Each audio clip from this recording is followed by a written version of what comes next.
বিশ্বকাপে ৪০ বছরের অপেক্ষার অবসান ঘটল মেক্সিকোর। ইকুয়েডর বধে আসরের সহ আয়োজকদের শেষ ১৬ নিশ্চিত করায় শহর জুড়ে উৎসব করেছে মেক্সিকানরা।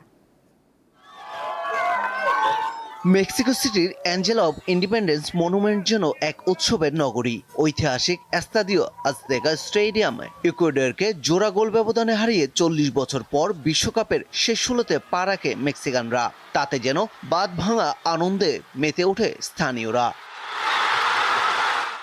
জাতীয় পতাকা হাতে নাচ গান, স্লোগান আর উল্লাসে উৎসবের নগরীতে পরিণত হয় পুরো এলাকা। রাত বাড়ার সঙ্গে সঙ্গে বাড়তে থাকে মানুষের ঢল। আন্তর্জাতিক মান, সেরা ফায়ার রেজিস্ট্যান্স, বিআরবি কেবলস। এটা মেক্সিকান ফুটবলের ইতিহাসে এক নতুন অধ্যায়। আমাদের জন্য এই জয় সত্যি অসাধারণ এবং গর্বের। দুর্দান্ত খেলেছে দল। টানা ৫ ম্যাচ আমরা কোনো গোল হজম করিনি। ১৯৮৬ সালে নিজেদের মাটিতে শেষবার বিশ্বকাপের নকআউটে ম্যাচ জিতেছিল মেক্সিকো।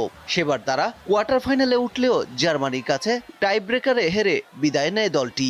এবার ৪৮ দলের বর্ধিত ফরম্যাটে শেষ ১৬ নিশ্চিত করা মেক্সিকোর স্বপ্ন পুরনো ইতিহাসের পুনরাবৃত্তি।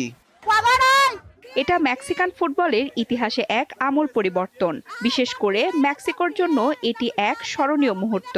আজকের এই জয় ইতিহাসের নতুন এক অধ্যায় যোগ করলো। আগামী ৬ জুলাই এস্তাদিও আজতেকা স্টেডিয়ামে কোয়ার্টার ফাইনালে ওঠার লড়াইয়ে মাঠে নামবে মেক্সিকো।